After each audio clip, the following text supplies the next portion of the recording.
Existe um lugar onde todos nós já estivemos. Um lugar sem saída, sem luz, sem esperança. Hoje vou te contar 3 histórias reais. 3 mulheres que tocaram o fundo do poço. Mas o que elas descobriram lá embaixo mudou tudo. Carl Jung dizia que não há luz sem sombra e não há totalidade psíquica sem imperfeição. Estas mulheres não encontraram a saída fugindo da escuridão. Elas encontraram algo muito mais profundo. A verdade que a dor estava escondendo. E quando você entender o que aconteceu com a segunda mulher, talvez reconheça algo em você mesma. Marina tinha 34 anos quando tudo desmoronou. Ela era executiva de marketing em uma multinacional. Agenda lotada todos os dias. Reuniões que começavam às 7 da manhã e terminavam às 9 da noite. Metas agressivas. Apresentações para a diretoria, viagens constantes. Por fora, tudo parecia perfeito. Carreira brilhante, salário alto, apartamento bem localizado. Mas por dentro, um vazio absoluto que crescia a cada dia. Marina não lembrava da última vez que tinha dormido bem. Não lembrava da última vez que tinha rido de verdade. Vivia no piloto automático, cumprindo demandas, respondendo e-mails, fingindo estar bem. Até que numa quarta-feira comum, no meio de uma reunião de diretoria, aconteceu algo que ela jamais imaginaria. Ela estava apresentando os resultados do trimestre, slide após slide, números, gráficos, projeções, e de repente, no meio de uma frase, travou completamente. Não conseguia mais falar. As palavras simplesmente sumiram da sua boca. O ar sumiu dos seus pulmões. O coração disparou. As mãos começaram a tremer descontroladamente. Suor frio escorreu pela testa. A sala começou a girar. Marina largou o controle remoto. Murmurou um pedido de desculpas inaudível e saiu correndo da sala de reunião. Ela atravessou o corredor cambaleando, entrou no banheiro feminino, trancou-se numa cabine e desabou no chão. Crise de pânico. A primeira da vida dela. O coração batendo tão forte que parecia que ia explodir. A sensação de que ia morrer ali, sozinha, no chão frio de um banheiro corporativo. Ela ficou ali por quase 1 hora, chorando convulsivamente, incapaz de se levantar. Quando finalmente conseguiu sair, pegou a bolsa e foi direto para casa. Não voltou no dia seguinte, nem no outro. Pediu afastamento médico por tempo indeterminado. Os primeiros dias foram os piores. Marina ficou trancada no apartamento, incapaz de fazer qualquer coisa. Não conseguia comer direito. Não conseguia assistir televisão. Não conseguia ler. Só conseguia ficar deitada no sofá, olhando para o teto, sentindo um peso esmagador no peito. Os pais ligavam todos os dias preocupados. As amigas mandavam mensagens que ela não respondia. A empresa enviou flores e um cartão desejando recuperação rápida. Mas Marina não queria recuperação rápida. Ela não queria voltar para aquela vida. O problema é que também não sabia o que mais fazer. Foi quando uma amiga psicóloga, que não aceitou o silêncio dela, simplesmente apareceu na porta. Tocou a campainha insistentemente até Marina abrir. Entrou sem pedir licença, fez café, sentou no sofá ao lado dela e disse apenas uma frase que ecoou como um soco no estômago. Você sabe o que você está sentindo, Marina. Você só tem medo de admitir a verdade para si mesma. Aquelas palavras quebraram algo dentro dela. E então veio a revelação brutal, aquela que ela tinha evitado a vida inteira. Marina percebeu que passou décadas inteiras fingindo ser forte, negando qualquer vulnerabilidade, escondendo o medo, sufocando a raiva, ignorando as próprias necessidades. Ela sempre foi a filha perfeita que os pais exibiam com orgulho, a aluna exemplar que tirava notas máximas, a profissional impecável que nunca reclamava, a amiga que resolvia os problemas de todo mundo, mas nunca pedia ajuda. Mas por dentro, Marina acumulava anos e anos de exaustão, ressentimento, solidão e dor que ninguém via. Ela tinha construído uma persona tão convincente que até ela mesma tinha acreditado. Até que o corpo disse basta. Carl Jung chamava isso de sombra. A parte de nós que negamos, que empurramos para o porão mais escuro da psique, todos os sentimentos inaceitáveis, todos os desejos proibidos, toda a verdade inconveniente. E quanto mais negamos a sombra, mais ela grita, Marina tinha silenciado a dela por tanto tempo que ela explodiu na forma de um ataque de pânico devastador. Mas havia algo muito maior esperando do outro lado daquele colapso. Ela começou terapia junguiana 3 vezes por semana. No começo, só conseguia chorar nas sessões. Mas aos poucos, palavra por palavra, Marina começou a se permitir conhecer a mulher que tinha escondido durante toda a vida adulta. Aquela que sentia raiva quando era desrespeitada. Aquela que se cansava e precisava de descanso. Aquela que queria pedir ajuda, mas tinha vergonha. Aquela que não era perfeita e estava exausta de fingir que era. E sabe o que aconteceu quando ela finalmente abraçou essas partes rejeitadas de si mesma? Pela primeira vez na vida, Marina se sentiu verdadeiramente real, inteira, humana. Não era mais uma máquina de produtividade disfarçada de mulher bem-sucedida, era alguém complexa, imperfeita, vulnerável e, exatamente por isso, genuína. Nos meses seguintes, Marina tomou decisões que escandalizaram todo mundo ao seu redor.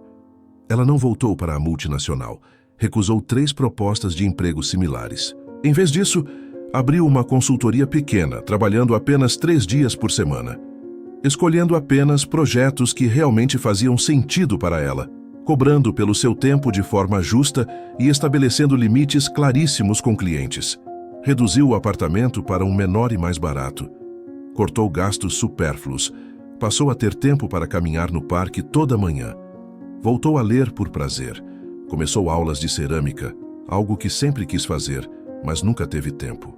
Reconectou com amigas antigas de forma genuína, não apenas em almoços corporativos apressados. E pela primeira vez em anos, Marina dormia bem. Acordava sem aquele peso no peito. Sorria sem forçar.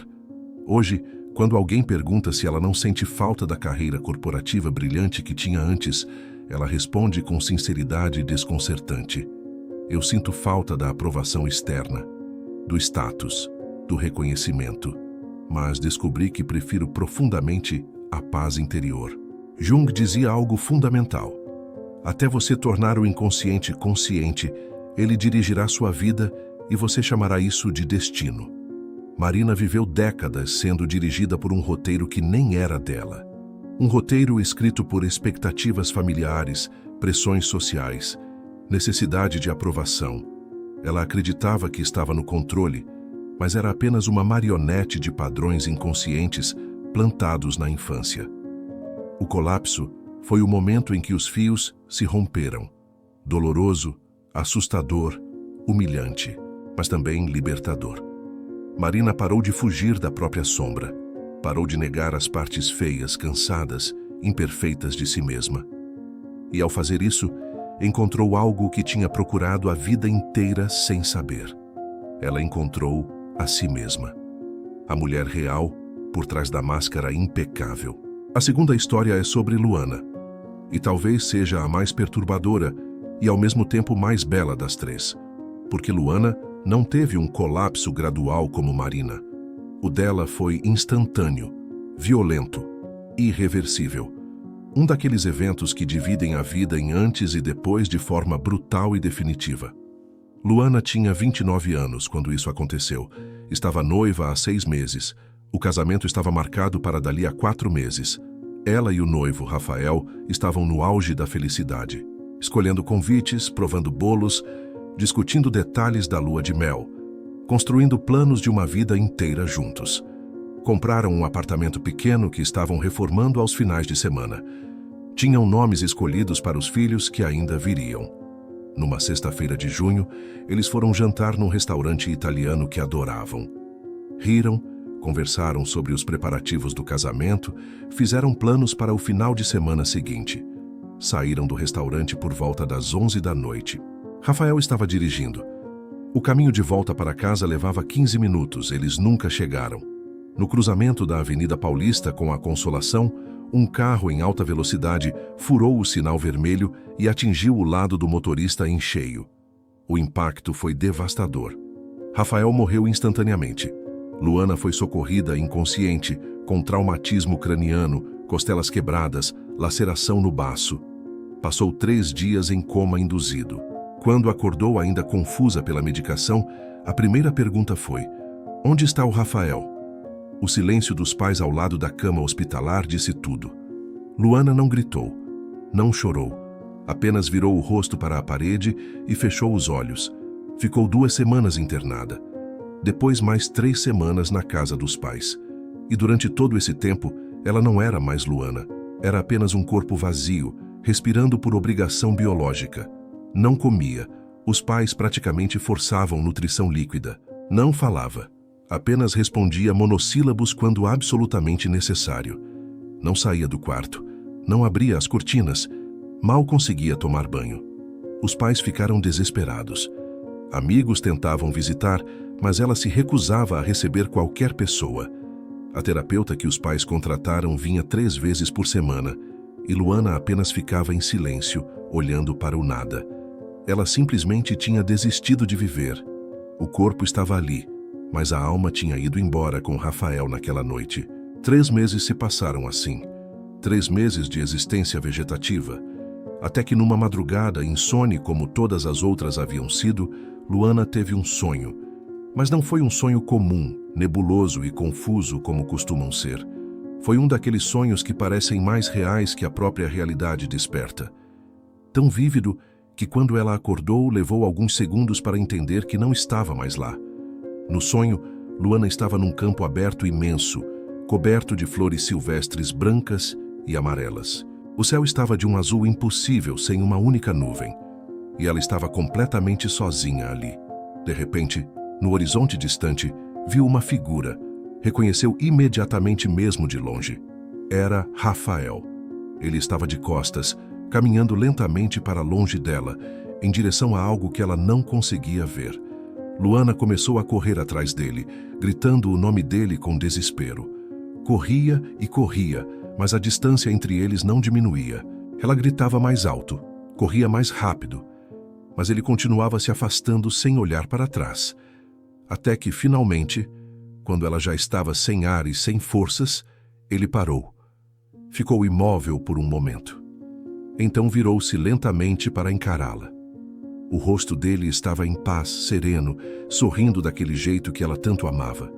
Rafael olhou nos olhos dela e disse apenas uma frase, clara como cristal. Você precisa escolher, Luana. Eu ou você. Você precisa escolher. E então, ele desapareceu. Não foi gradual, não foi poético. Ele simplesmente deixou de estar ali. E Luana acordou. Acordou aos prantos, soluçando tão alto que os pais vieram correndo para o quarto, assustados. Mas algo tinha mudado. Algo fundamental tinha se movido dentro dela. Ela não sabia explicar com palavras o que era, mas sentiu no fundo da alma que aquele sonho não era aleatório. Não era apenas o cérebro processando o trauma. Era algo muito maior. Era um chamado. Nos dias seguintes, pela primeira vez em meses, Luana saiu da cama espontaneamente. Pediu um caderno para a mãe e começou a anotar os sonhos. Todos eles, não importa quão estranhos ou fragmentados fossem. E percebeu algo extraordinário. Os sonhos estavam tentando conversar com ela. Havia padrões, símbolos recorrentes, mensagens codificadas. Em um sonho, ela estava numa casa em chamas, mas se recusava a sair. Em outro, estava presa numa sala sem portas e uma voz dizia: a saída sempre esteve aqui.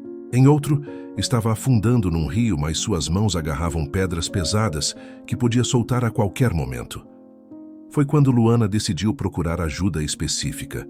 Encontrou um terapeuta junguiano especializado em análise de sonhos. E ali, sessão após sessão, símbolo após símbolo, ela começou a compreender algo profundo. O inconsciente dela não estava apenas processando a perda, estava ativamente tentando salvá-la. Os sonhos eram mensagens urgentes da própria alma, implorando para que ela escolhesse voltar à vida. Carl Jung revolucionou a psicologia ao propor que o inconsciente não é apenas um depósito de memórias reprimidas e traumas escondidos. É uma força criativa, sábia, compensatória.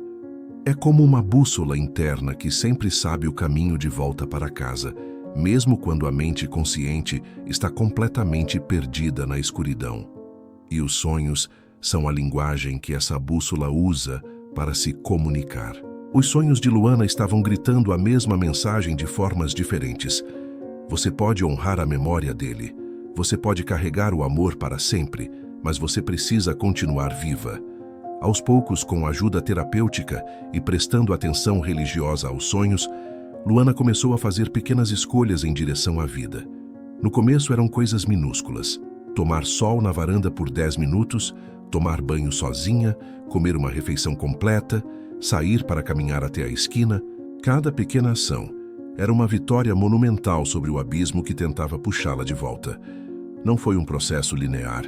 Teve dias de retrocesso, de choro incontrolável, de raiva contra Deus e o universo, de culpa por estar viva quando Rafael estava morto. Mas aos poucos, centímetro por centímetro, Luana foi reconstruindo uma vida. Não a vida que tinha planejado, essa tinha morrido no acidente, mas uma vida nova, diferente, marcada pela perda, mas não definida apenas por ela. Hoje, 4 anos depois daquela noite, Luana trabalha como voluntária num grupo de apoio para pessoas em luto. Ela se formou em psicologia e está fazendo especialização em análise junguiana de sonhos. Ela ajuda outras pessoas a navegarem pelo mesmo abismo escuro que quase a engoliu. E ela diz algo importante: eu nunca vou superar a perda do Rafael. Superar não é a palavra certa. A perda virou parte de quem eu sou. Eu aprendi a viver carregando ela, não negando ela. Luana também conta que ainda sonha com Rafael regularmente, mas agora os sonhos são diferentes. Neles ele está bem, em paz, sorrindo, e ela também está bem. Às vezes eles conversam, às vezes apenas se olham e ela sente o amor intacto entre eles. Carl Jung dizia algo profundo: quem olha para fora sonha, quem olha para dentro desperta. Luana poderia ter escolhido dormir para sempre, perdida nos sonhos com a vida que não aconteceu. Mas ela escolheu acordar. Escolheu olhar para dentro do próprio sofrimento e encontrar ali não apenas dor, mas também sabedoria. O inconsciente dela, através dos sonhos, mostrou o caminho de volta, e ela teve a coragem de seguir, passo a passo, mesmo sem saber onde daria. Ela despertou na maior escuridão da vida dela e descobriu que a luz nunca tinha se apagado completamente. Estava lá, sempre esteve, sussurrando no silêncio da noite através dos sonhos, esperando pacientemente que ela estivesse pronta para ouvir e seguir de volta para casa. A terceira história é sobre Clara, e ela trata de algo que muita gente descarta como mera coincidência, até que aconteça de forma tão sistemática e significativa que se torna impossível ignorar. Estamos falando de sincronicidade, um dos conceitos mais fascinantes e controversos de Carl Jung. Clara tinha 41 anos e estava há 15 anos num casamento completamente morto. Não havia traição, não havia brigas violentas, não havia abuso explícito. Havia apenas um vazio ensurdecedor, 2 estranhos dividindo o mesmo teto, a mesma cama, a mesma rotina, mas vivendo vidas completamente paralelas que nunca se tocavam de verdade. Eles mal conversavam além de assuntos práticos sobre contas e compromissos.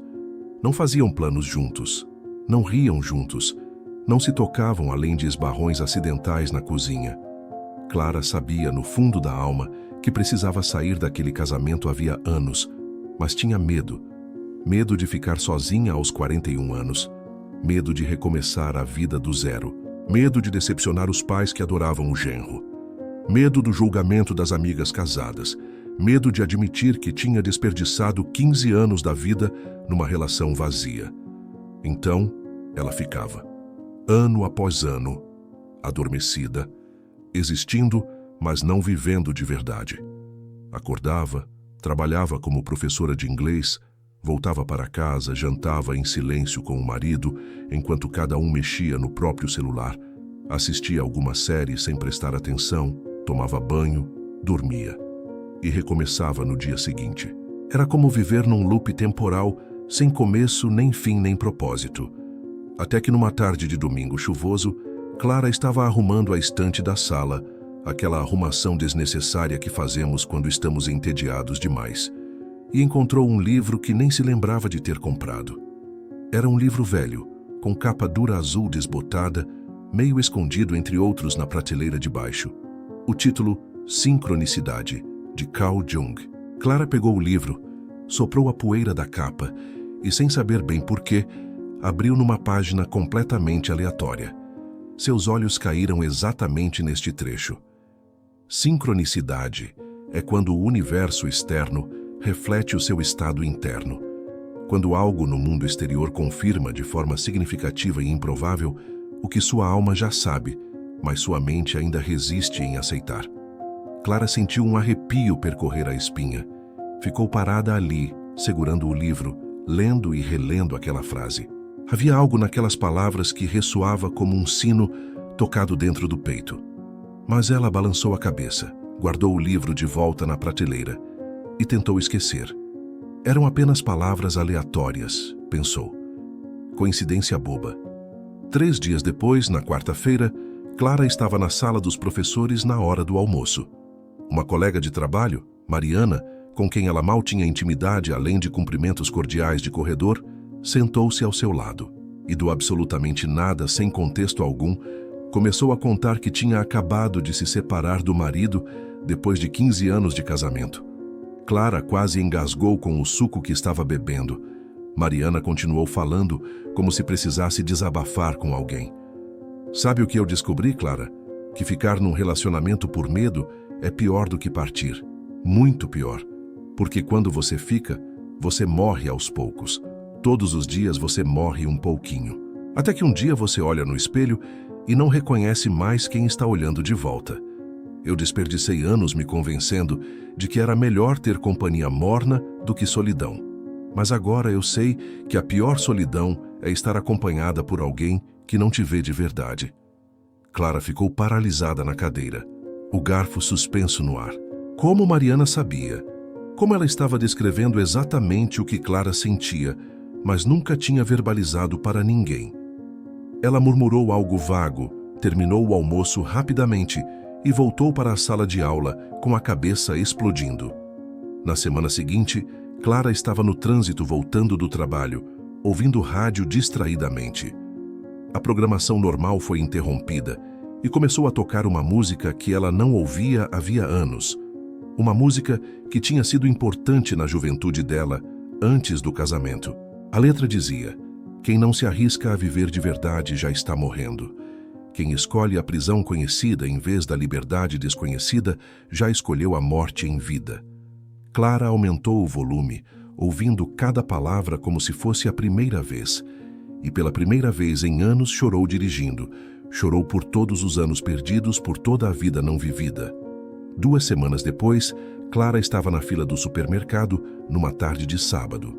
A fila estava demorando. E uma senhora idosa atrás dela começou a puxar conversa daquele jeito casual que pessoas mais velhas fazem. Falaram sobre o tempo, sobre os preços absurdos, trivialidades. E então, do nada, a senhora olhou para Clara com uma intensidade estranha e disse: sabe, minha filha, eu vivi 30 anos num casamento infeliz. Fiquei porque achei que era meu dever, minha obrigação. Se eu pudesse voltar no tempo, teria partido no primeiro ano. A vida é curta demais, absurdamente curta, para viver aprisionada em qualquer coisa que mata sua alma aos poucos. E então foi embora, deixando Clara completamente atordoada no meio do supermercado. Naquele exato momento, algo clicou dentro de Clara. Não eram coincidências, não podiam ser.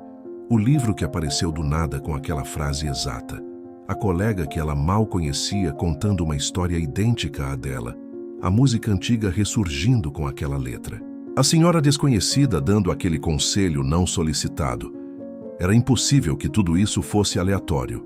Carl Jung estava certo. O universo inteiro estava conspirando para acordá-la. A realidade externa estava refletindo, de todas as formas possíveis, o que o inconsciente dela estava gritando havia anos. Sai, sai agora, antes que seja tarde demais. Antes que você esqueça completamente quem você é.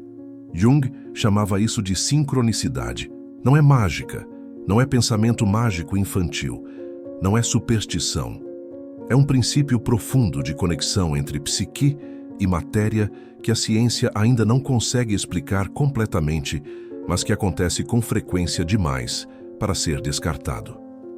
Quando o inconsciente tem uma mensagem urgente para transmitir e a consciência está bloqueada demais para ouvir, o inconsciente usa o mundo exterior como tela de projeção. Arranja eventos, encontros, palavras, símbolos que forçam a pessoa a prestar atenção. Clara voltou para casa naquele sábado e soube que não podia mais ignorar. Ela passou o final de semana inteiro em reflexão profunda. Na segunda-feira, pediu para conversar seriamente com o marido. Foi difícil, desconfortável, doloroso, mas também foi honesto pela primeira vez em anos. Eles decidiram se separar de forma amigável. Venderam a casa, dividiram os bens, fizeram tudo de forma civilizada. Hoje, 3 anos depois da separação, Clara mora sozinha num apartamento pequeno e ensolarado. Ela diz que nunca na vida foi tão feliz, que finalmente se sente viva, presente, real, que voltou a ter sonhos e planos para o futuro, que redescobriu quem ela é além de esposa, filha, professora. Ela viaja sozinha, coisa que nunca tinha feito. Fez novos amigos. Começou a pintar aquarela, uma paixão abandonada na juventude, e voltou a namorar, mas agora com consciência e escolha, não por desespero ou convenção social. Clara também conta que agora, sempre que está em dúvida sobre alguma decisão importante na vida, ela presta muita atenção nas sincronicidades, nos sinais que o universo manda, porque agora ela sabe uma verdade fundamental: a vida sempre fala com a gente. O tempo todo, através de 1000 formas diferentes, a vida está tentando nos guiar para onde precisamos ir. Mas a maioria das pessoas está ocupada demais, distraída demais, ou assustada demais para perceber. Jung dizia: até você tornar o inconsciente consciente, ele dirigirá sua vida e você o chamará de destino. Clara passou 15 anos sendo dirigida por medos inconscientes plantados na infância. Medo de abandono, medo de julgamento, medo de liberdade. Ela acreditava que estava escolhendo ficar no casamento, mas não estava escolhendo nada. Estava apenas obedecendo padrões invisíveis. Até que o inconsciente, cansado de ser ignorado, começou a gritar através da realidade externa. E Clara finalmente prestou atenção. Ela parou de ignorar os sinais e descobriu que a porta da liberdade sempre esteve aberta, esperando apenas que ela tivesse coragem de atravessar. 3 mulheres, 3 abismos diferentes, 3 descobertas que mudaram tudo. Marina encontrou a força na própria sombra, nas partes rejeitadas de si mesma. Luana encontrou a luz nos próprios sonhos, na sabedoria do inconsciente. Clara encontrou o caminho nas sincronicidades, nos sinais que o universo enviava. Todas elas tocaram o fundo do poço. Mas o fundo não era o fim de tudo. Era o portal para o recomeço. Era o lugar onde as máscaras finalmente caem e a verdade nua emerge. Jung dizia algo fundamental que deveria estar escrito em todas as paredes.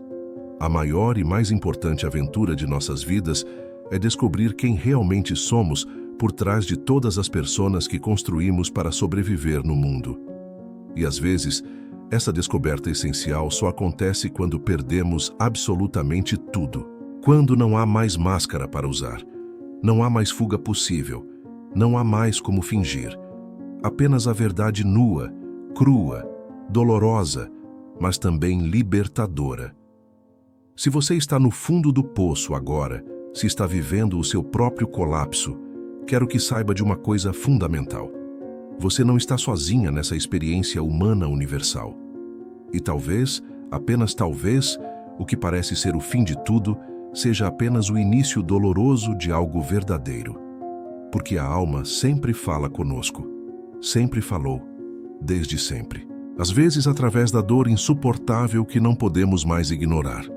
Às vezes através dos sonhos noturnos que trazem mensagens cifradas. Às vezes através das sincronicidades impossíveis que quebram nossa noção de coincidência. E quando você finalmente para de resistir e começa a escutar de verdade, tudo muda. Não muda da noite para o dia, não muda de forma mágica e indolor, mas muda de forma profunda, real, duradoura. Você muda. E quando você muda por dentro, o mundo inteiro ao seu redor também muda. Obrigada por assistir até aqui. por ter a coragem de ouvir essas histórias difíceis, mas necessárias. Se esta mensagem tocou você de alguma forma, se alguma dessas histórias ressoou com algo que você está vivendo, deixe um comentário aqui embaixo. E se você conhece alguém que está no fundo do poço agora e precisa ouvir isso, compartilha este vídeo. Às vezes uma história pode salvar uma vida. Até o próximo vídeo.